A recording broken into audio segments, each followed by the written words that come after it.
اللهم اجعل في قلبي نورا. بسم اللہ الرحمن الرحیم.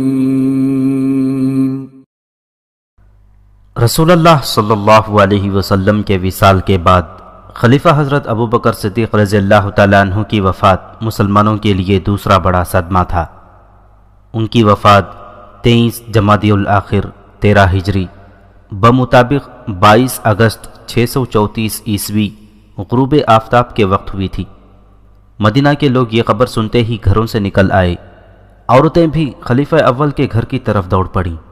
ان کی سسکیاں اور ہچکیاں نکل رہی تھیں. ہر عورت اس طرح غمگین اور ماتم کنان تھی جیسے ان کا اپنا باپ فوت ہو گیا ہو.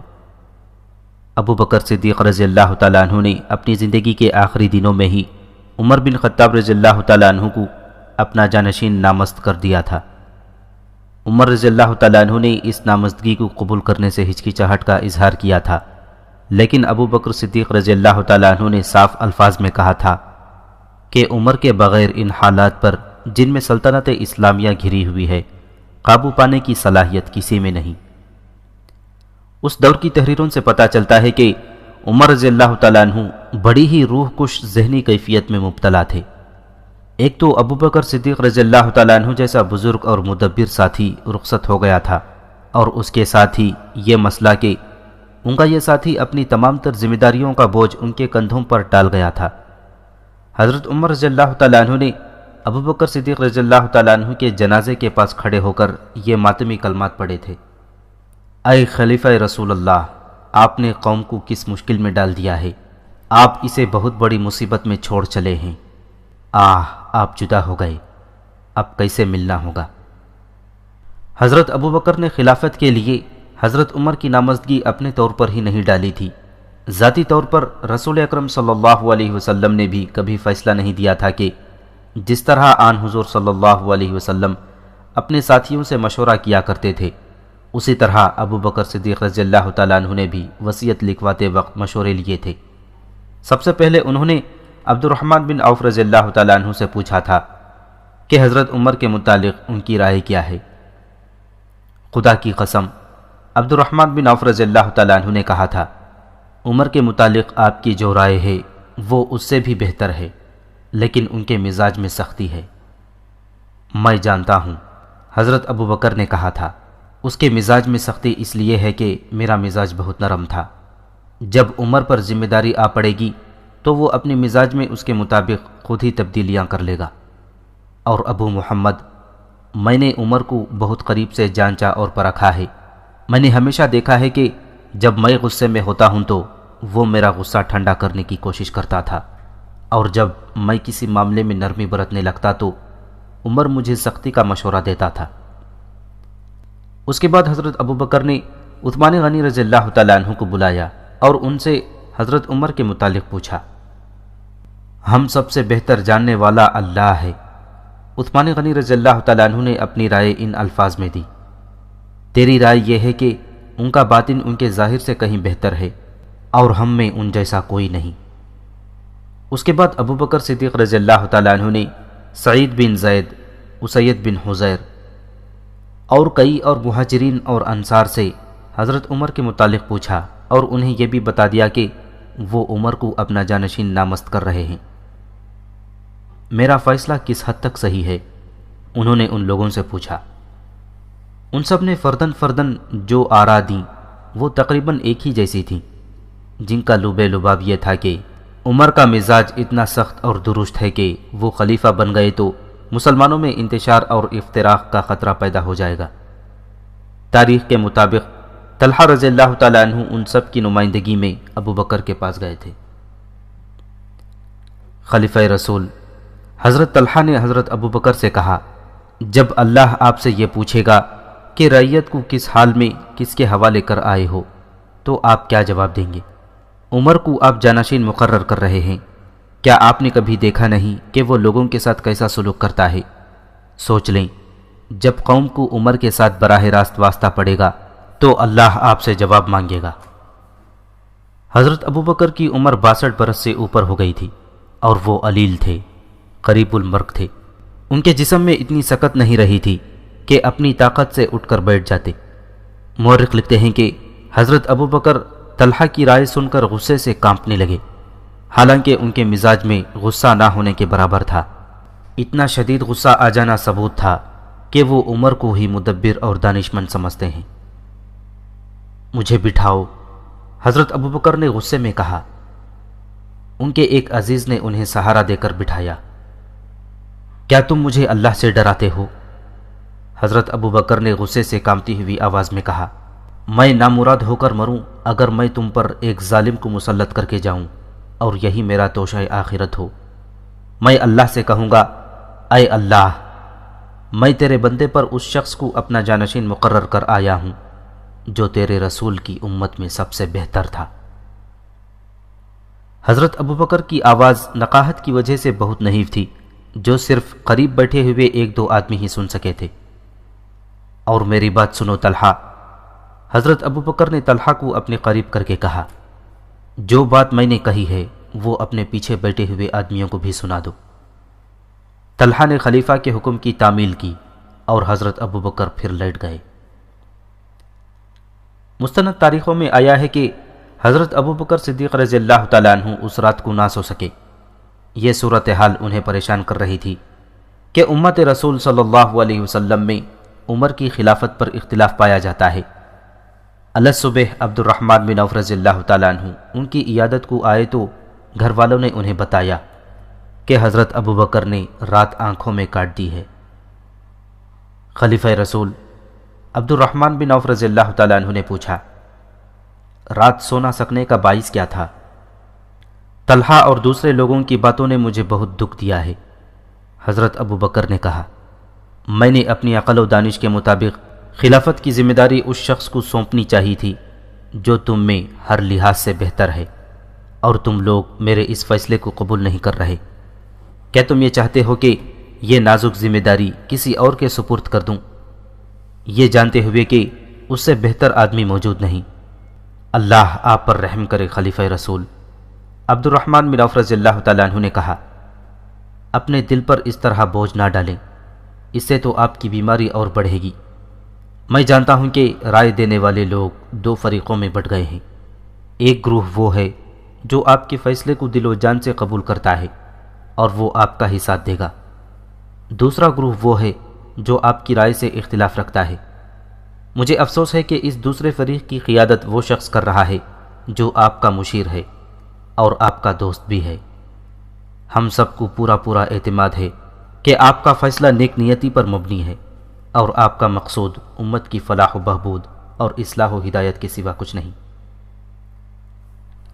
حضرت ابو بکر کے لیے ایک عجیب صورتحال پیدا ہو گئی تھی۔ وہ اپنا فیصلہ ٹھونس بھی سکتے تھے، لیکن ان کی نظر اس وقت پر تھی جس کا آغاز ان کی وفات کے بعد ہونا تھا۔ انہوں نے عام لوگوں سے مشورہ لینے کا فیصلہ کر لیا۔ ان کا مکان مسجد سے ملحق تھا۔ اتنی نقاہت کے باوجود بالا خانے پر گئے جس کی ایک کھڑکی مسجد کی طرف کھلتی تھی۔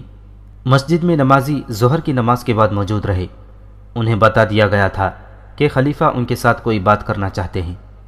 نماز کے بعد حضرت ابو بکر کھڑکی کے سامنے آئے۔ لوگوں نے اوپر دیکھا۔ کیا تم اس شخص کو پسند کرو گے جس کو میں جانشین مقرر کروں گا؟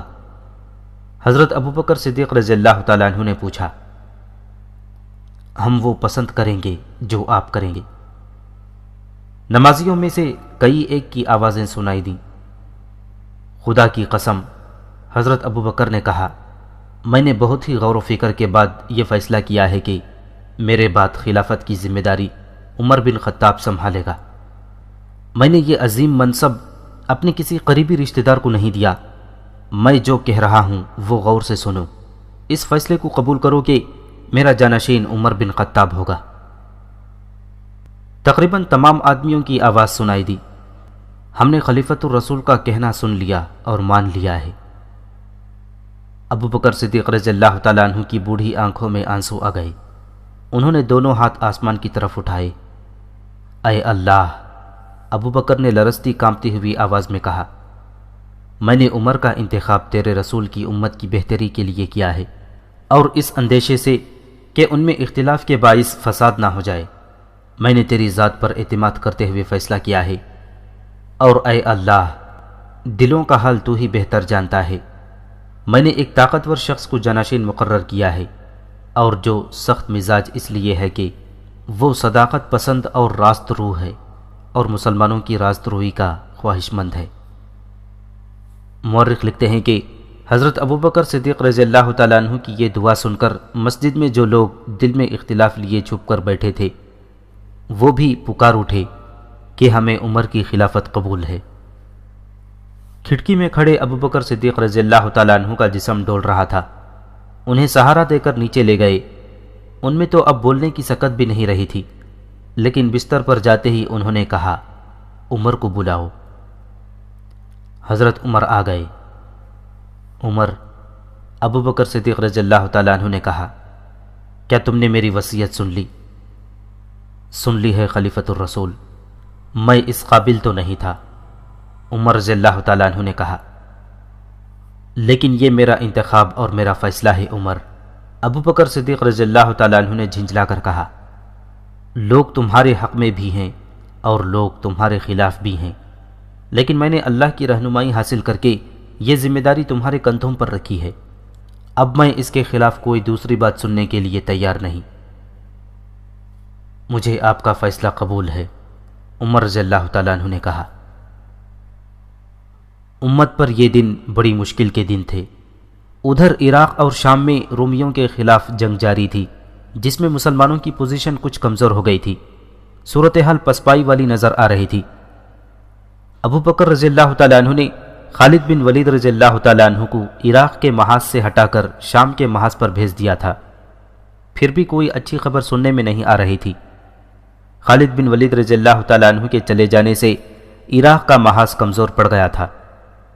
خلیفۃ الرسول سوچ بھی نہیں سکتے تھے کہ ان محاذوں سے اپنے لشکر واپس بلا لیے جائیں یا ذرا پیچھے ہٹا لیے جائیں۔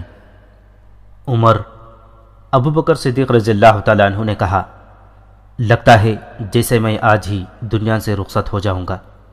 میں جو کہتا ہوں اسے غور سے سنو اور میرے بعد اس پر عمل کرنا۔ اگر میں آج ہی مر جاؤں تو غروب آفتاب سے پہلے پہلے مثنہ بن حارثہ کو کچھ لشکر دے کر عراق اور شام کے محاذ کو بھجوا دینا، اور اگر رات ہو جائے تو صبح پہلا کام یہی کرنا کہ مثنہ کو روانہ کر دینا، اور اگر شام کے محاذ پر خالد کو فتح حاصل ہو جائے تو اسے واپس عراق کے محاذ پر بھیج دینا۔ ابوبکر صدیق رضی اللہ تعالیٰ عنہ نے عمر رضی اللہ تعالیٰ عنہ کو اور بھی بہت سی ہدایات دیں، جو عمر خاموشی سے سنتے رہے۔ عمر کے ذہن میں دراصل بوجھ یہ تھا کہ خلافت کی ذمہ داری بہت بڑی ذمہ داری تھی، اور انہوں نے خود کبھی بھی اس کی خواہش نہیں کی تھی۔ اسی شام خلیفہ اول ابوبکر صدیق رضی اللہ تعالیٰ عنہ رحلت فرما گئے۔ رات کی تاریکی گہری ہو چکی تھی جب میت کو آخری غسل دیا گیا۔ جس تختے پر رسول اللہ صلی اللہ علیہ وسلم کا جسد مبارک مسجد نبوی میں لے جایا گیا تھا، اسی تختے پر حضرت ابوبکر صدیق رضی اللہ تعالیٰ عنہ کی میت مسجد نبوی میں لے جائی گئی اور انہیں رسول اکرم صلی اللہ علیہ وسلم کے پہلو میں دفن کیا گیا۔ تاریخوں کے مطابق حضرت عمر رضی اللہ تعالیٰ عنہ نے ساری رات سوچوں اور خیالوں میں الجھتے گزار دی۔ ایک اضطراب تو یہ تھا کہ صبح لوگ بیعت کے لیے آئیں گے تو کیا تمام لوگ بیعت کر لیں گے؟ صبح عمر مسجد نبوی میں گئے، یہ دیکھ کر کہ لوگ بیعت کے لیے ہجوم کر کے آ گئے ہیں، ان کا گزشتہ رات والا اضطراب ختم ہو گیا۔ بیعت میں ممکنہ اختلافات کا خطرہ عمر یہ محسوس نہیں کر رہے تھے کہ وہ خلیفہ بنیں گے یا نہیں، بلکہ اصل اندیشہ جو انہیں پریشان کر رہا تھا وہ یہ تھا کہ یہ اختلاف پھیل گیا تو امت میں انتشار اور افتراق پیدا ہو جائے گا، جو اسلام کے نہ صرف فروغ کے لیے نقصان دہ ہوگا بلکہ اسلام کی بقا بھی خطرے میں پڑ جائے گی۔ لوگ جوق در جوق آگے بڑھے اور عمر کے ہاتھ پر بیعت کرنے لگے۔ ظہر کی نماز تک یہ سلسلہ جاری رہا۔ ظہر کی اذان ہوئی، عمر رضی اللہ تعالیٰ عنہ نے امامت کے فرائض ادا کیے۔ نماز کے بعد عمر رضی اللہ تعالیٰ عنہ ممبر پر کھڑے ہوئے۔ وہ ممبر کی اس سیڑھی پر کھڑے تھے جس پر کھڑے ہو کر ابوبکر صدیق رضی اللہ تعالیٰ عنہ خطبہ دیا کرتے تھے۔ لوگوں نے دیکھا کہ عمر اس سیڑھی سے ایک سیڑھی نیچے آ گئے۔ اس پر کھڑے ہو کر پہلے اللہ کی حمد و ثنا میں چند کلمات کہے، پھر رسول اللہ صلی اللہ علیہ وسلم پر درود بھیجا، پھر حضرت ابو بکر صدیق رضی اللہ تعالیٰ عنہ مرحوم کی خوبیاں اور ان کے کارنامے بیان کیے۔ اس کے بعد خطبہ شروع کیا۔ یہ خطبہ آج تک تاریخ کے دامن میں لفظ بلفظ موجود ہے۔ اے لوگوں، میں تم ہی میں سے ہوں، تم جیسا ہی ایک انسان ہوں۔ اگر مجھ میں خلیفۃ الرسول کی حکم عدولی کی جرت ہوتی تو میں یہ ذمہ داری کبھی قبول نہ کرتا۔ مجھے معلوم ہوا ہے کہ لوگ میرے مزاج کی سختی سے ڈرتے ہیں اور میری درستی کی وجہ سے مجھے پسند نہیں کرتے۔ کچھ لوگ یہ بھی کہتے ہیں کہ عمر اس وقت بھی ہم پر سختی کرتا رہا ہے جب ہمارے سروں پر رسول اللہ صلی اللہ علیہ وسلم کا سایہ موجود تھا، اور پھر وہ اس وقت بھی ہم پر سختی کرتا رہا جب ہمارے اور اس کے درمیان ابو بکر حائل تھے۔ لوگ کہتے ہیں کہ اب کیا ہوگا، جبکہ ہمارے معاملات اسی کے ہاتھ میں ہیں۔ جو کوئی بھی یہ کہتا ہے وہ ٹھیک کہتا ہے۔ مجھے رسول اللہ صلی اللہ علیہ وسلم کی مصاحبت کا شرف حاصل ہے۔ میں رسول اللہ صلی اللہ علیہ وسلم کا غلام اور ایک ادنا نوکر تھا۔ آپ کی نرمی اور رحم دلی میں آپ کا کوئی ثانی نہ تھا۔ آپ اللہ کے فرمان کے مطابق مومنین کے لیے راحت اور رحمت کا سرچشمہ تھے۔ بارگاہ رسالت میں میری حیثیت ایک برہنہ شمشیر کی سی تھی۔ جب رسول اللہ صلی اللہ علیہ وسلم چاہتے مجھے نیام میں ڈال دیتے اور جب چاہتے مجھے بے نیام کر دیتے۔ میں رسول اللہ صلی اللہ علیہ وسلم کی بارگاہ میں اسی حیثیت میں رہا اس دن تک جس دن تک اللہ نے آپ صلی اللہ علیہ وسلم کو یاد فرمایا اور اپنے ہاں بلا لیا۔ آن حضور صلی اللہ علیہ وسلم آخر وقت تک مجھ سے خوش اور مطمئن رہے۔ میں اللہ کا لاکھ لاکھ شکر ادا کرتا ہوں کہ آن حضور صلی اللہ علیہ وسلم مجھ سے خوش رہے، اور یہ ایسی سعادت ہے جس پر میں ساری عمر فخر کرتا رہوں گا۔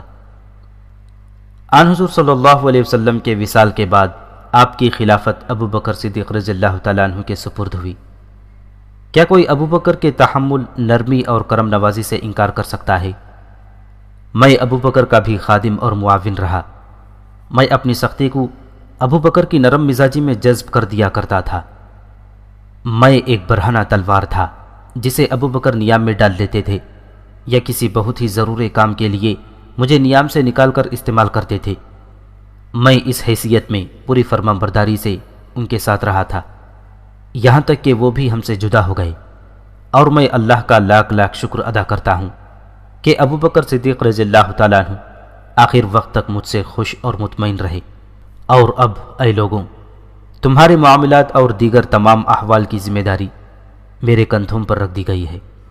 میں تمہیں یہ باور کرانا چاہوں گا کہ میرے مزاج کی وہ سختی جس سے تم نالان تھے اب نرمی میں بدل گئی ہے، لیکن یہ بھی سن لو کہ ان لوگوں کے لیے میرے مزاج کی سختی قائم رہے گی جو مسلمانوں پر ظلم اور زیادتی کرتے ہیں۔ جہاں تک ان لوگوں کا تعلق ہے جو امن و امان میں رہتے ہیں اور جرأت ایمانی رکھتے ہیں، ان کے لیے میں بہت زیادہ نرم ہوں، اور اگر کوئی کسی پر ظلم کرے تو میں اس وقت تک اسے نہیں چھوڑوں گا جب تک اس کا ایک رخسار زمین پر نہ ٹکا دوں اور دوسرے رخسار پر اپنا پاؤں نہ رکھ دوں، تاکہ وہ حق کے آگے ہتھیار ڈال دے۔ لیکن اس قدر سختی کے باوجود اہل عفاف اور اہل کفاف کے لیے میں اپنا رخسار خود زمین پر رکھ دوں گا۔ اے لوگوں، مجھ پر جو تمہارے حقوق ہیں وہ مجھ سے لو، میں یہ حقوق بیان کر دیتا ہوں۔ مجھ پر تمہارا ایک حق یہ ہے کہ تمہارے خراج اور اس غنیمت میں سے جو اللہ تمہیں عطا کرے میں کوئی چیز ناحق نہ لوں گا۔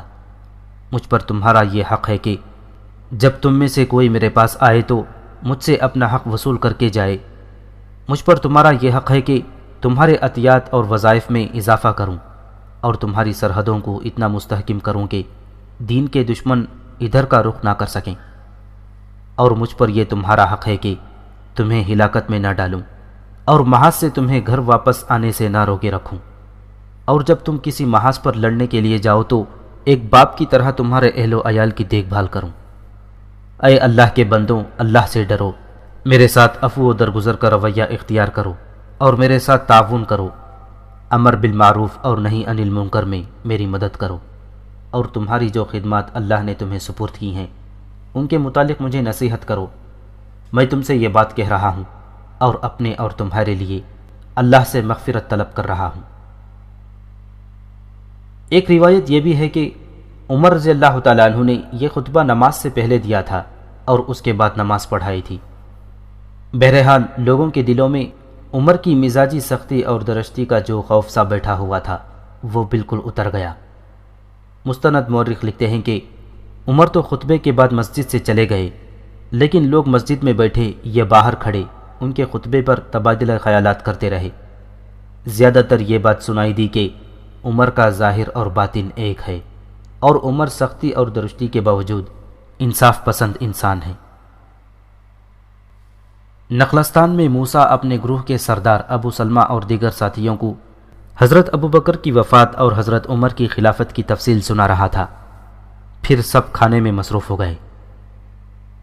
اب یہ بتاؤ موسیٰ، ابو سلمہ نے کھانے کے بعد موسیٰ سے پوچھا، تم 2 دن وہاں گزار کر آئے ہو، وہاں تم نے لوگوں کا رد عمل اور رویہ دیکھا ہوگا۔ ہاں ابو سلمہ، موسیٰ نے کہا، میں نے یہ تفصیل سنانی ہی تھی۔ اس میں سب سے زیادہ ضروری عمر کا خطبہ ہے جو اس نے مسجد میں دیا تھا۔ میں خود مسجد میں موجود تھا۔ موسیٰ نے عمر کا خطبہ لفظ بلفظ سنا دیا اور اس کے مخالفین نے بعد میں کچھ کہا تھا۔ ابو سلمہ نے پوچھا، کچھ کیا تھا؟ میں نے تو یہ دیکھا کہ جو عمر کی خلافت کے حق میں نہیں تھے وہ بھی ان کے ہاتھ پر بیعت کر چکے ہیں۔ موسیٰ نے جواب دیا، میں تمہیں یہ بھی بتا دینا ضروری سمجھتا ہوں کہ عمر کی شخصیت میں ایسا رعب اور جلال ہے کہ اس کی زبان سے نکلا ہوا ہر لفظ اس کے دشمن کے دل میں بھی اتر جاتا ہے اور وہ اس کی بات کو قبول کر لیتا ہے۔ میں رات تک لوگوں میں گھومتا پھرتا رہا ہوں اور اپنی رائے اس طرح لوگوں پر اظہار کرتا رہا کہ کسی کے ساتھ مخالفانہ بات کی اور کسی کے ساتھ عمر کے حق میں۔ میں نے دیکھا کہ جو اس کے مخالف تھے وہ اگر اب بھی مخالف ہیں تو بھی انہوں نے اس کے ہاتھ پر بیعت کر لی اور دل کی گہرائیوں سے اسے خلیفہ مان لیا ہے۔ ایک صورتحال ایسی ہے جس سے ہم کچھ فائدہ اٹھا سکتے ہیں، وہ یہ ہے کہ عراق اور شام کے محاذوں پر مسلمانوں کے لشکر کچھ کمزور پڑ گئے ہیں اور مدینہ میں کچھ لوگ ایسے ہیں جو فارسیوں کی جنگی قوت سے خائف ہیں۔ ہاں، اسحاق نے کہا، محاذوں کی اس صورتحال سے ہم یہ فائدہ اٹھا سکتے ہیں کہ مدینہ اور گرد و نواح کے لوگوں میں فارسیوں کا خوف پیدا کریں۔ اس سے یہ فائدہ ہوگا کہ لوگ محاذ پر جانے سے ہچکچائیں گے۔ یہ تو تم سب کو معلوم ہے کہ مسلمانوں کی کوئی باقاعدہ فوج نہیں ہے، نہ ان کے پاس تنخواہ دار سپاہی ہیں۔ یہ تو جہاد کا اعلان کرتے ہیں اور مسلمان جوق در جوق جہاد کو فرض سمجھتے ہوئے اکٹھے ہو جاتے ہیں۔ آگے ان سالاروں کی عسکری فہم و فراست ہے جو ان لوگوں کو فوراً ایک باقاعدہ فوج کی صورت میں منظم کر لیتے ہیں اور ایسے طریقے سے لڑاتے ہیں کہ فتح ان کے قدموں میں آ گرتی ہے۔ ہم لوگوں کو جہاد سے ہٹا سکتے ہیں۔ ناممکن، ایک نصرانی نے کہا، جہاد کو یہ لوگ مذہبی فریضہ سمجھتے ہیں، ہمیں ناممکن کو ہی ممکن کر دکھانا ہے۔ ابو سلمہ نے کہا، میں پہلے کہہ چکا ہوں اور بار بار کہہ چکا ہوں کہ کام کوئی بھی آسان نہیں ہوتا، اسے آسان بنایا جاتا ہے۔ ہم نے مسلمانوں کے خلاف لڑائی نہیں لڑنی، ہم نے ایک ایسی تلوار سے ان کے عقیدے کو کاٹنا ہے جو نظر نہیں آتی۔ ابو سلمہ نے ابن داؤد سے پوچھا، حبیب بنت یامین کو کب مدینہ لے جا رہا ہے؟ کل یا پرسوں۔ تم کل صبح روانہ ہو جاؤ۔ ابو سلمہ نے ابن داؤد سے کہا، مدینہ پہنچو اور ان دونوں کا انتظار کرو، وہ پہنچ جائیں تو ان کے ساتھ رہو۔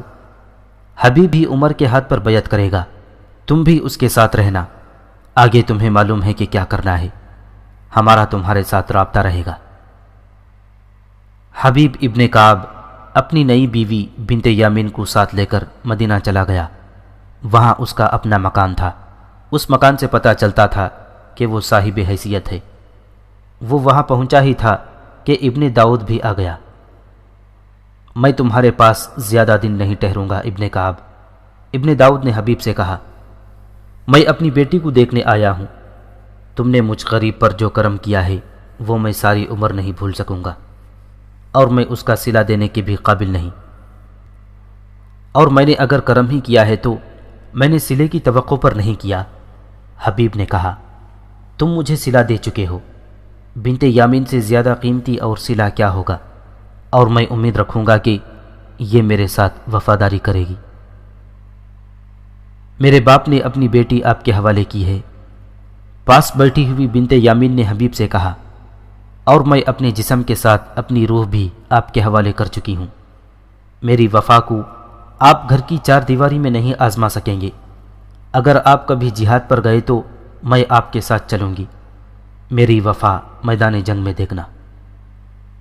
حبیب ابن کعب ہنس پڑا۔ اس ہنسی پر پیار موجزن تھا۔ اس کی یہ بات ہنسی میں نہ ٹالو ابن کعب۔ ابن داؤد نے کہا اسے جہاد میں شریک ہونے کا بہت ہی شوق ہے۔ میں نے محمد الرسول اللہ صلی اللہ علیہ وسلم کے وصال سے 4-5 چاند پہلے اسلام قبول کر لیا تھا، اور میرا سارا قبیلہ میرا دشمن ہو گیا تھا۔ میں نے تمہیں یہ بات پوری نہیں سنائی تھی، صرف اس بیٹی نے میرا ہاتھ دیا اور اسلام قبول کر لیا تھا۔ میرے بیٹے بھی میرے دشمن ہو گئے اور میری بیوی بھی مجھ سے الگ ہو گئی۔ قبیلے والوں نے مجھے بہت مارا پیٹا۔ میں اس بیٹی کو ساتھ لے کر اپنے اس دوست کے پاس چلا گیا جس نے مجھے تمہارے پاس بھیجا تھا۔ وہ یہودی ہے، لیکن اس نے میرے ساتھ دوستی نبھائی۔ اس نے کہا تھا کہ مذہب اپنا اپنا، لیکن مذہب دوستی اور محبت کے راستے کی رکاوٹ نہیں بن سکتا۔ میری یہ بیٹی بنت یامین تو دل سے مجھ سے اسلام قبول کر چکی تھی۔ اسے محمد الرسول اللہ صلی اللہ علیہ وسلم کو دیکھنے کا بہت شوق تھا۔ میں اسے 3 بار آن حضور صلی اللہ علیہ وسلم کی زیارت کے لیے مدینہ لایا تھا۔ یہ کہتی تھی کہ مجھے رسول اللہ صلی اللہ علیہ وسلم کی خدمت کے لیے یہیں رہنے دو۔ تم جانتے ہو ابن کعب، ہمارے رسول اللہ صلی اللہ علیہ وسلم میری بیٹی کی یہ خواہش کبھی قبول نہ کرتے۔ آپ کسی کی خدمت کو قبول نہیں کیا کرتے تھے۔ میں نے اسے کہا کہ اللہ کے رسول صلی اللہ علیہ وسلم کی بہترین خدمت یہ ہے کہ آپ کے بتائے ہوئے راستے پر چلو۔ ابن کعب، میں اپنی اس بیٹی کی کون کون سی خوبی بیان کروں؟ میں نے اسے کہا کہ اپنے رسول کے بتائے ہوئے راستے پر چلو، تو اس نے کہا کہ پھر مجھے شہ سوار بنا دو، مجھے برچھی بازی، نیزہ بازی، تیغ زنی اور تیر اندازی سکھاؤ۔ اللہ کے رسول صلی اللہ علیہ وسلم کا بتایا ہوا بہترین راستہ جہاد ہے۔ میں کفر کے خاتمے کے لیے لڑوں گی، اور میں شادی کرنے کے بجائے اپنی زندگی جہاد کے لیے وقف کر دوں گی۔ میں اپنے دوست کے گھر پناہ لیے ہوئے تھا، میں اسے شہ سواری کیسے سکھاتا؟ وہ میں سکھا دوں گا، حبیب نے کہا۔ اور ابن داؤد، اپنے آپ کو تنہا، مجبور اور دوسروں کا محتاج سمجھنا چھوڑ دو، میں تمہارے روزگار کا بندوبست کر دوں گا۔ خدا کی قسم، تم اللہ کے نیک بندوں میں سے ہو ابن کعب۔ ابن داؤد نے کہا، لیکن میرے یہودی دوست نے میرے لیے ذریعہ معاش کا بندوبست کر دیا ہے۔ اب میں نہ اس پر بوجھ بنوں گا نہ تم پر، میں اپنی کھوئی ہوئی حیثیت حاصل کر لوں گا۔ میں ایک بات کہوں ابن داؤد، حبیب نے کہا، اگر تم ایک یہودی کا احسان نہ لیتے تو اچھا ہوتا۔ کوئی بھی یہودی بہت اچھا آدمی ہو سکتا ہے، لیکن وہ مسلمان کے لیے اچھا دوست نہیں ہو سکتا۔ یہودی مسلمان کا دوست ہو ہی نہیں سکتا۔ ایسی بات نہ کہو ابن کعب، ابن داؤد نے کہا، جس نے اسلام کی خاطر اپنا قبیلہ، اپنا گھر، اپنی بیوی اور اپنے 4 بیٹے قربان کر دیے ہیں، وہ ایک یہودی کی دوستی تو آسانی سے قربان کر سکتا ہے۔ کیا تم یہ سمجھتے ہو کہ میں یہودی کی ذہنیت سے واقف نہیں ہوں؟ میں جہاں دیکھوں گا کہ یہودیوں کے ہاتھوں اسلام کو نقصان پہنچ رہا ہے، تو اپنے یہودی دوست کے سب احسان بھول کر اسلام کو نقصان سے بچاؤں گا۔ تم شاید نہیں جانتے ابن داؤد، حبیب نے کہا، یہودیوں نے رسول اللہ صلی اللہ علیہ وسلم کو قتل کرنے کی بھی کوشش کی ہے، اور وہ بھی اس صورتحال میں کہ رسول اللہ صلی اللہ علیہ وسلم نے یہودیوں کے ساتھ معاہدے کر کے انہیں اپنے ساتھ رکھنے کا فیصلہ کیا تھا۔ تم نے اسلام قبول کر لیا، تو میں چاہتا ہوں کہ تمہیں یہودیوں کے متعلق بتا دوں کہ وہ اسلام کے کتنے خطرناک دشمن ہیں۔ یہ تو میں ضرور سننا چاہوں گا، ابن داؤد نے کہا، میں مدینہ سے دور کا رہنے والا ہوں، بہت سی باتوں سے بے خبر ہوں۔ مدینہ میں یہودیوں کے کچھ قبیلے آباد تھے۔ حبیب ابن کعب نے کہا، رسول اللہ صلی اللہ علیہ وسلم نے یہ جانتے ہوئے کہ یہودی فتنہ پرواز قوم ہے اور یہ قوم مسلمانوں کی بدترین دشمن ہے، یہودیوں کے ساتھ صلح کا معاہدہ کیا اور انہیں دوستوں کی طرح اپنے ساتھ رکھا، لیکن انہوں نے غزوہ بدر کے بعد معاہدے کی خلاف ورزی کی۔ اس وقت مدینہ کے اندر اور خصوصاً مضافات میں یہودیوں کی اجارہ داری تھی اور ان کی آبادی بھی زیادہ تھی۔ رسول اللہ صلی اللہ علیہ وسلم نے ان کے ساتھ یہ معاہدہ کیا کہ مدینے پر کوئی دشمن حملہ کرے گا تو یہودی مسلمانوں کی مدد کریں گے اور دشمن کی مدد نہیں کریں گے۔ اس کے عوض مسلمان یہودیوں کا ہر طرح خیال رکھیں گے اور ان کے ساتھ تعاون کریں گے۔ پھر جانتے ہو کیا ہوا ابن داؤد؟ یہودیوں نے درپردہ قریش مکہ سے رابطہ قائم کر لیا۔ یہودیوں کے یہ الفاظ رسول اللہ صلی اللہ علیہ وسلم کے کانوں میں پڑے، قبیلہ لڑنا جانتا ہی نہیں، مسلمان ہم سے لڑتے تو ہم انہیں دکھاتے کہ لڑائی کس طرح لڑی جاتی ہے۔ اس کے ساتھ ہی یہودیوں نے اسلام کے خلاف محاذ بنا لیا۔ ماہ شوال 2 ہجری میں رسول اللہ صلی اللہ علیہ وسلم نے دیکھا کہ یہودیوں نے صلح کا معاہدہ توڑ ڈالا ہے، تو آپ نے یہودیوں کے خلاف جنگی کارروائی کر کے انہیں مدینہ سے نکال دیا۔ یہودیوں کا یہ قبیلہ بنو قینقاع تھا۔ یہودیوں کا دوسرا قبیلہ بنو نذیر تھا۔ چونکہ اس قبیلے نے معاہدے کا کچھ پاس کیا تھا، اس لیے اسے مدینہ میں ہی رہنے دیا گیا۔ 2 سال بعد 4 ہجری میں اس قبیلے کی ذہنیت بھی بے نقاب ہو گئی۔ کوئی ایسا معاملہ یا مسئلہ سامنے آ گیا جس کے متعلق گفت و شنید کی ضرورت پیش آئی۔ رسول اللہ صلی اللہ علیہ وسلم حضرت ابوبکر حضرت عمر کو ساتھ لے کر یہودیوں کے سربراہ کے ہاں گئے۔ آپ اس سربراہ کے ٹھکانے کے قریب پہنچے ہی تھے کہ کسی نے آپ صلی اللہ علیہ وسلم کو روک لیا اور ایک مکان کی چھت کی طرف اشارہ کیا۔ وہ ایک یہودی کا مکان تھا۔ اس کی چھت پر ایک یہودی جس کا نام عمرو بن حجاج تھا چھپا ہوا تھا۔ اس کے پاس ایک وزنی سل پڑی ہوئی تھی۔ اسے یہودیوں نے یہ کام سونپا تھا کہ جب محمد صلی اللہ علیہ وسلم اس مکان کے قریب سے گزریں تو آپ کے سر پر سل گرا دے۔ رسول اللہ صلی اللہ علیہ وسلم کو اس سازش کی قبل از وقت اطلاع ملی تو آپ وہیں سے واپس آ گئے اور یہودیوں کو پیغام بھیجا کہ وہ مدینہ سے نکل جائیں۔ بنو نذیر نے نکلنے کے بجائے لڑنے کی تیاریاں شروع کر دیں۔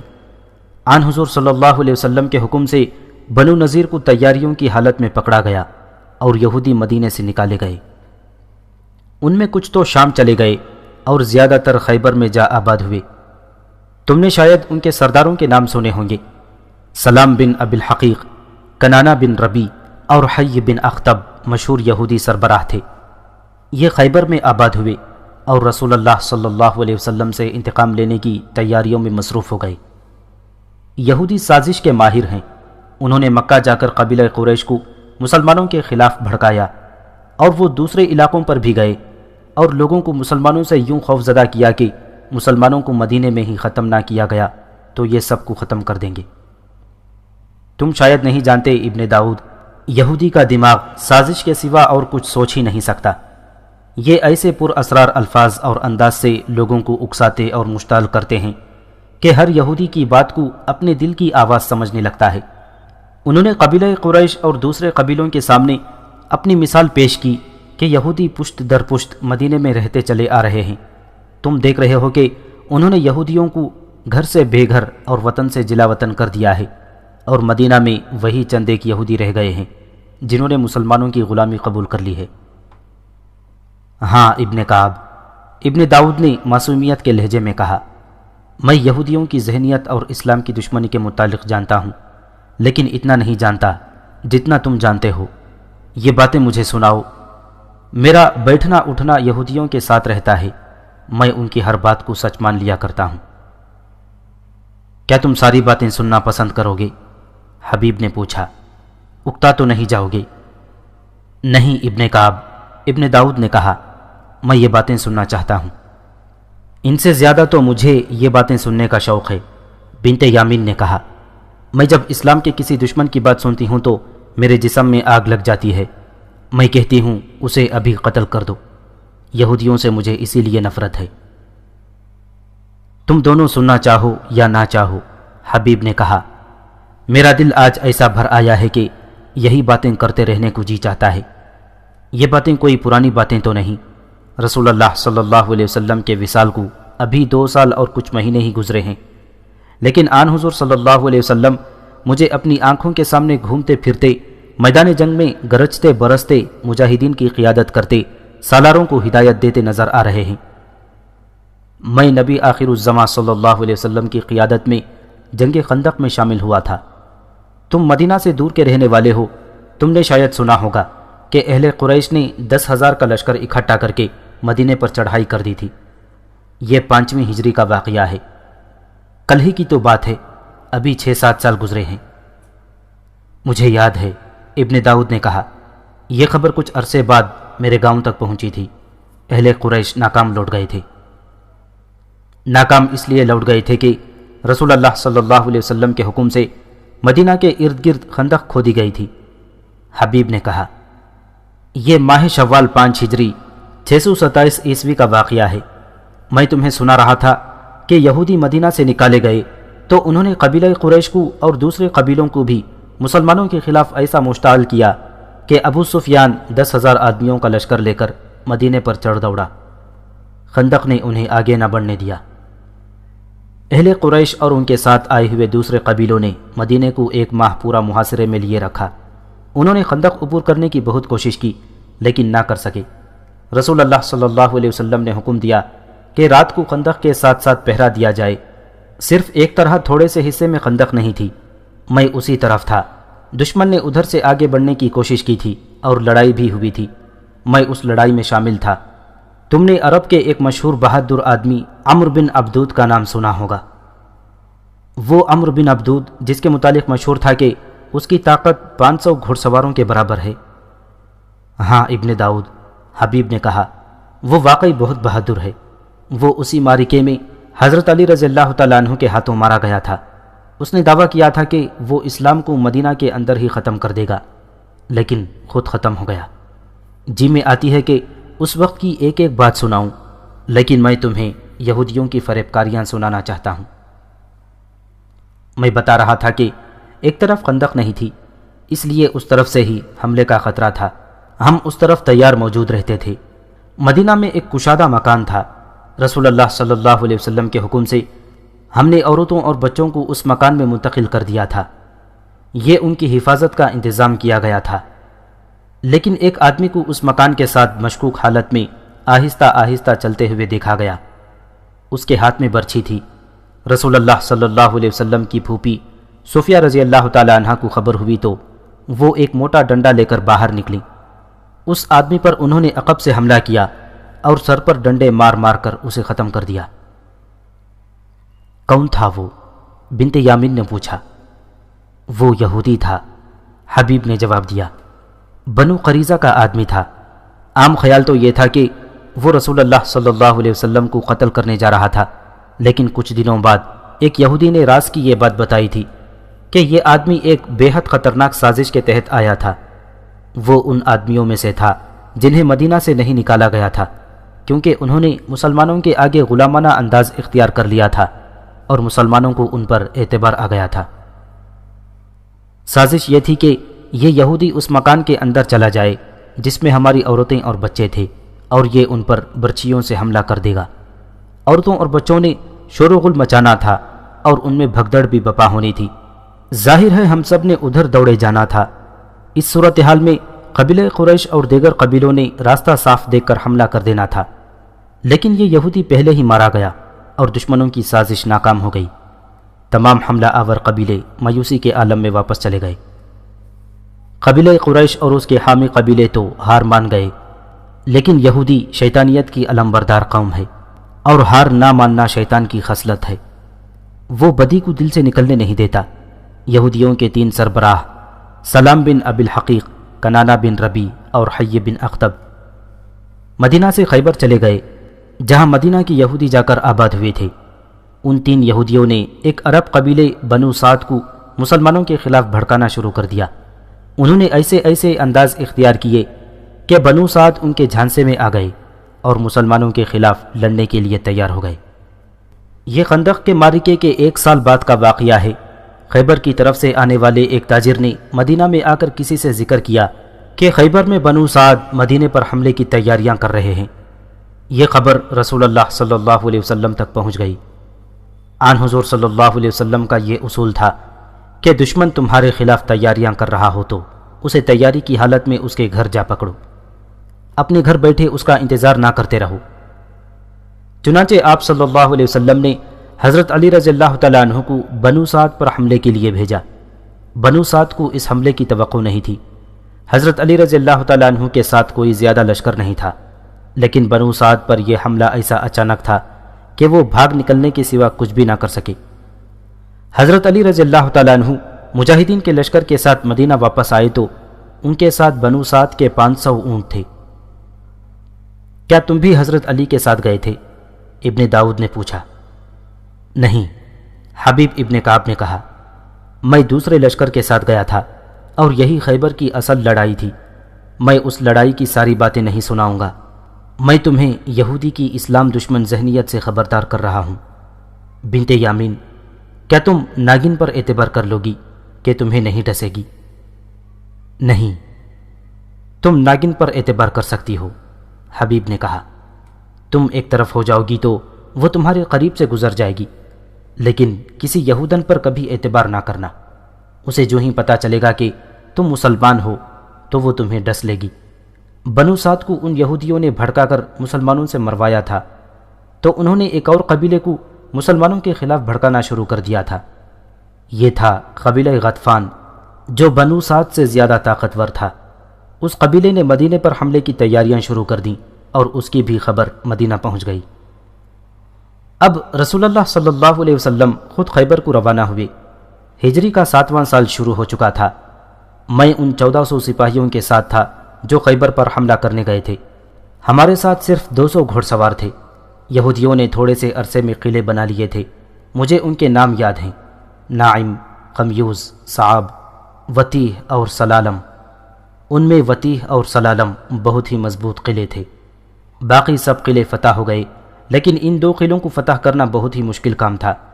تم نے شاید ایک آدمی کا نام نہیں سنا ہوگا۔ یہ عمرو بن عبدود جیسا بہادر تھا۔ اس کا نام مرحب تھا اور یہ دونوں قلعے اسی کے تھے۔ نہیں، ابن داؤد نے جواب دیا، میں نے اس کا نام کبھی نہیں سنا۔ تم اس کی بہادری کی باتیں سناؤ، مجھے تمہاری باتیں اچھی لگ رہی ہیں۔ میں تو کہتا ہوں، حبیب نے کہا، دن ہو یا رات یہی باتیں سناتا رہوں۔ ہوا یوں کہ رسول اللہ صلی اللہ علیہ وسلم نے حضرت ابوبکر صدیق رضی اللہ تعالیٰ عنہ کو سپہ سالار مقرر کر کے ان 2 قلعوں کو فتح کرنے کے لیے بھیجا۔ میں بھی اس لشکر کے ساتھ تھا۔ لشکر کیا تھا؟ 1400 پیادے اور 200 گھوڑ سوار۔ ان میں کچھ زخمی ہو کر بیکار ہو چکے تھے اور چند ایک شہید بھی ہو گئے تھے۔ غطفان کے آدمیوں نے باہر آ کر اتنا سخت مقابلہ کیا کہ ہم ہار گئے۔ ہمارے سالار ابو بکر رضی اللہ تعالیٰ عنہ لشکر کو پیچھے لے آئے۔ رسول اللہ صلی اللہ علیہ وسلم نے حضرت عمر کو سالار مقرر کر کے علم ان کے سپرد کر دیا۔ حضرت عمر بن خطاب نے ہمیں 2 دن لڑایا، مگر میں غطفان والوں کی بہادری کی تعریف کرتا ہوں کہ انہوں نے ہمارے قدم نہ جمنے دیے۔ عمر بھی ناکام لوٹ آئے۔ وہ تو بہت ہی بہادر تھے، ابن داؤد نے کہا۔ جنہوں نے مسلمانوں کو پسپائی پر مجبور کر دیا وہ یقیناً دلیر اور نڈر تھے۔ کچھ وہ دلیر اور نڈر تھے، کچھ ہم تعداد میں بہت تھوڑے تھے، حبیب ابن کعب نے کہا، اور ہم پہلی لڑائیوں کے تھکے ہوئے بھی تھے۔ ان کی اصل طاقت مرحب تھا، وہ ان کی جرأت اور جانصاری کی علامت بنا ہوا تھا۔ ہمارے سالار کہتے تھے کہ مرحب کو مار لیا جائے تو یہ دونوں قلعے لیے جا سکتے ہیں۔ ابو بکر اور عمر ابن خطاب جیسے جری اور نامور سالار ناکام ہو گئے تو باقی تمام صحابہ اکرام ہتھیاروں کو چمکا کر اور سج دج کر رسول اللہ صلی اللہ علیہ وسلم کے حضور پیش ہوئے۔ ہر ایک علم اور سپہ سالاری کی التجا کرنے لگے۔ مجھے وہ مسکراہٹ تا قیامت یاد رہے گی جو رسول اللہ صلی اللہ علیہ وسلم کے مبارک لبوں پر تھی۔ ان صحابہ اکرام میں حضرت علی بھی تھے۔ رسول اکرم صلی اللہ علیہ وسلم نے علم اٹھایا اور حضرت علی کے ہاتھ میں دے دیا۔ حضرت عمر نے اس موقع پر کہا کہ میں نے علم اور سالاری کی کبھی خواہش نہیں کی تھی، اللہ نے یہ فخر علی کی قسمت میں لکھ رکھا تھا۔ علی گئے اور مرحب کو للکارا۔ مرحب اس خوش فہمی میں مبتلا تھا کہ پہلے کی طرح اب وہ ایک بار پھر مسلمانوں کو پسپا کر دے گا۔ وہ علی کے ہاتھوں مارا گیا، اس کا علم گر پڑا اور اس کے ساتھ ہی اہل غطفان میں بھگدڑ بپا ہو گئی۔ اس طرح وطیح اور سلالم بھی فتح ہو گئے۔ یہاں یہودیوں نے ایک اوچھا وار کیا۔ ایک یہودن زینب بنت الحارث نے رسول اللہ صلی اللہ علیہ وسلم کو گوشت میں زہر ملا کر پیش کیا۔ آن حضور صلی اللہ علیہ وسلم نے پہلی بوٹی منہ میں ڈالتے ہی انگل دی، مگر آپ صلی اللہ علیہ وسلم کے ساتھ ایک صحابی بشر بن البارہ رضی اللہ تعالیٰ عنہ تھے۔ انہوں نے ایک بوٹی کھا لی اور وہیں وفات پا گئے۔ باتیں بہت ہیں ابن داؤد، مگر ہیں بہت لمبی، کب تک سنو گے؟ میں تمہیں اور بنت یامین کو یہودیوں سے خبردار کرنا ضروری سمجھتا ہوں۔ یہودی جب تمہیں دھوکہ دینے آئے گا تو وہ تم پر ظاہر نہیں ہونے دے گا کہ وہ یہودی ہے۔ وہ زاہد اور پارسا مسلمان کے روپ میں مظلوم بن کر یا تمہارا مؤنس و غمخوار بن کر آئے گا اور تم اس کے جال میں آ جاؤ گے۔ کیا اب ہمیں سو نہیں جانا چاہیے؟ صبح سویرے حبیب اپنے روز مرہ کے معمول کے مطابق نکل گیا۔ وہ کئی دنوں کی غیر حاضری کے بعد مدینہ واپس آیا تھا، اس لیے ابن داؤد اور بنت یامین سے کہہ گیا تھا کہ وہ شام تک ہی واپس آ سکے گا۔ ابن داؤد حبیب کے جانے کے بعد بنت یامین نے کہا، کیسا پتھر ہمارے حوالے کر دیا ہے، کیا میں اس پتھر کو موم کر سکوں گی؟ نہیں نہیں۔ کیوں نہیں؟ ابن داؤد نے کہا، پتھروں کو ہی موم کرنا ہے بنت یامین۔ اس شخص کو قتل کرنا ہوتا تو یہ بڑا ہی آسان کام تھا، تم جانتی ہو کہ اس کے ہاتھ سے قتل کروانے ہیں۔ سب سے پہلے ہم دونوں اس کے ہاتھوں قتل ہوں گے، بنت یامین نے کہا۔ اسے جو ہی پتہ چلا کہ ہم یہودی ہیں تو یہ مجھے طلاق دے کر گھر سے نکال دے گا، بلکہ مجھے قتل کر کے میری لاش باہر پھینک دے گا، پھر تمہیں تلاش کر کے تمہیں قتل کرے گا۔ کیا تم نے دیکھا نہیں کہ اس کے دل میں یہودیوں کی کتنی نفرت بھری ہوئی ہے؟ اس کی اتنی لمبی بات کا مطلب صرف یہ تھا کہ یہودی اسلام کا بدترین دشمن ہے اور یہودیوں کو زندہ رہنے کا حق نہیں۔ کیا تم سارے سبق بھول گئی ہو؟ ابن داؤد نے کہا، کیا تم اپنی اصلیت کو چھپا نہیں سکو گی؟ کیا تم اسے یقین نہیں دلا سکو گی کہ تم رسول کی عاشق اور اسلام کی قندیل پر جل کر راکھ ہونے والا پروانہ ہو؟ یہ یقین دلانا تو میں نے شروع کر دیا ہے، بنت یامین نے کہا۔ کیا میں نے اسے نہیں کہا تھا کہ مجھے جہاد پر جانے کا بہت شوق ہے؟ تم عقل اور ہوش ٹھکانے پر رکھ کر اس گھر میں رہو، ابن داؤد نے کہا۔ جتنے دن اس کے پاس اکیلی ہو اسے شیشے میں اتارنے کی کوشش کرو، خدا نے تمہیں حسن دیا ہے۔ ہم نے تمہیں حسن کے استعمال کے طریقے سکھائے ہیں۔ اس کی 2 بیویاں ہیں، ایک بیوی گاؤں میں بیمار پڑی ہے اور دوسری کو یہ اس کی تیمارداری کے لیے اس کے پاس چھوڑ آیا ہے۔ اس تنہائی سے فائدہ اٹھاؤ اور اس پر جادو کی طرح غالب آ جاؤ۔ اور تم کیا کرو گے؟ بنت یامین نے پوچھا۔ ضروری نہیں کہ میں تمہیں تفصیل سے بتاؤں کہ میں کیا کروں گا، ابن داؤد نے کہا۔ میرا کام مجھ تک رہنے دو۔ تم ہر وقت یہ اصول سامنے رکھو کہ ہم یہودی ہیں اور ہمارا ہر قول اور ہر فعل یہودیوں کے لیے وقف ہے۔ ایک بات تمہیں بتا دوں، یہ تمہیں پہلے ہی بتائی جا چکی ہے، وہ یہ ہے کہ نیا خلیفہ عمر فارس کے خلاف لشکر بھیجنا چاہتا ہے، لیکن یہاں کے مسلمان فارسیوں سے خائف ہیں اور آگے نہیں آ رہے ہیں۔ خائف کیوں ہیں؟ بنت یامین نے پوچھا۔ مختلف لوگوں نے مختلف وجوہات پیدا کر رکھی ہیں، ابن داؤد نے کہا۔ جنگی امور اور مسائل کو سمجھنے والے کہتے ہیں کہ ہم عراق اور شام کے محاذ پر لڑ رہے ہیں اور وہاں رومی اتنا سخت مقابلہ کر رہے ہیں کہ مسلمانوں کو دشواریاں پیش آ رہی ہیں۔ یہ مسلمان ہیں اور یہ پسپائی کو بہت بڑی ذلت سمجھتے ہیں۔ ان کی جگہ کسی اور قوم کی فوج ہوتی تو وہ کچھ عرصہ پہلے ہی پسپا ہو چکی ہوتی۔ دانشمند مسلمان کہتے ہیں کہ ان حالات میں ایک اور محاذ نہیں کھولنا چاہیے۔ فارسی رومیوں جیسی ہی بڑی جنگی طاقت ہیں۔ یہ تو دانشمندوں کی رائے ہے جو بالکل صحیح ہے، لیکن عام مسلمانوں کو یہ بتایا گیا ہے کہ فارسی رومیوں سے زیادہ طاقتور اور خوفناک ہیں۔ مسلمانوں نے فارسیوں سے لڑائیاں لڑی ہیں اور ہر لڑائی میں فتح حاصل کی ہے، لیکن ان کا جانی نقصان بہت زیادہ ہوا ہے۔ جو زخمی ان لڑائیوں میں سے آئے ہیں وہ بڑی خوفناک باتیں سناتے ہیں۔ ہم نے یہ کام کرنا ہے کہ مدینے کے اندر اور مضافاتی علاقوں میں مسلمانوں سے مسلمان بن کر فارسیوں کی طاقت اور خونخواری کی ایسی باتیں مشہور کرنی ہے کہ کوئی مسلمان اس محاذ پر جانے کے لیے تیار ہی نہ ہو۔ اگر انہیں جبراً بھرتی کر لیا گیا تو؟ نہیں بے وقوف، ابن داؤد نے بنت یامین کو آگے بولنے نہ دیا اور کہا، مسلمانوں کی کوئی فوج نہیں، یہ باتیں تمہیں بتائی جا چکی ہیں اور تم بھولتی جا رہی ہو۔ یہ لوگ لشکر اس طرح بناتے ہیں کہ خلیفہ کی طرف سے اعلان ہوتا ہے کہ فلاں محاذ پر اتنے ہزار آدمیوں کی ضرورت ہے، لوگ فوراً اکٹھے ہو جاتے ہیں اور منظم لشکر کی صورت اختیار کر لیتے ہیں۔ ان پر ایسی کوئی پابندی نہیں ہوتی کہ یہ تنخواہ دار ہیں، اس لیے محاذ پر نہ جانے یا محاذ سے بھاگ آنے پر انہیں سزا ملے گی۔ میں یہاں عورتوں کو خائف کروں گی، بنت یامین نے کہا۔ تمہارے ساتھ میرا رابطہ رہے گا، ابن داؤد نے کہا۔ 2-3 دن تو میں اسی گھر میں رہوں گا، یہاں اپنے 2-3 آدمیوں سے ملنا ہے۔ یہ تو تم جانتی ہو کہ اس مہم میں ہم دونوں ہی نہیں اور بھی آدمی یہی کام کر رہے ہیں۔ نوجوان لڑکیوں کو تربیت دی جا رہی ہے، انہیں سرکردہ مسلمانوں کی بیویاں بنایا جائے گا۔